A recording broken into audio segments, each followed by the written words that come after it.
আসসালামু আলাইকুম। আজকে ডেকোরেশন করব জার কেক। এখানে নিয়ে নিয়েছি 12 পিস জার কেক, যার মধ্যে 6টা ছিল চকলেট আর 6টা ছিল ভ্যানিলা। তো এগুলাকে আমি ফার্স্টে জারের মধ্যে নিয়ে নিয়েছি। এরপর একটা নজেল দিয়ে জাস্ট প্রেস করে করে আমি উপরে যে ফুলটা সেটা করে নিচ্ছি। তা আমি আপনাদের সঙ্গে পুরোটা শেয়ার করি নাই, কারণ পুরোটা শেয়ার করলে দেখা যায় যে ভিডিওটা অনেক লং হয়ে যায়। তো আমি শর্টকাটে শেয়ার করেছি। তো এখানে আমার চকলেটগুলো রেডি করা হয়ে গেছে। এরপরে আমি এখানে ভ্যানিলা যে কয়টা আছে সেইগুলোর উপরে ফুল দিয়ে নিব।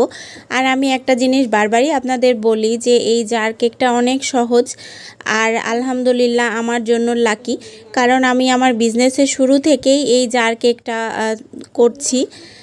তো এখনও করছি। তো আপনারা যারা নতুন আছেন তারা কিন্তু অবশ্যই এটা করতে পারেন। কেকের শুরুতে যদি জার কেক দিয়ে করেন তাহলে অনেক সুবিধা হবে, প্র্যাকটিসও করতে পারবেন। পাশাপাশি আপনার ক্রিমটা পারফেক্ট তৈরি করা, কেক বেসটা পারফেক্ট তৈরি করা, কারণ এখানে একটু কোনো ভুল ত্রুটি হলেও তেমন একটা কিছু সমস্যা হয় না। তো এখানে আমার কেকগুলো রেডি হয়ে গেছে। আমি উপর দিয়ে চকলেটগুলোর উপরে চকো চিপস দিয়ে দিয়েছি, আর ভ্যানিলার উপরে কিছু স্প্রিঙ্কেল দিয়ে দিয়েছি। এরপরে ঢাকনা আটকিয়ে দেখেন, এটা ছিল ফাইনাল লুক।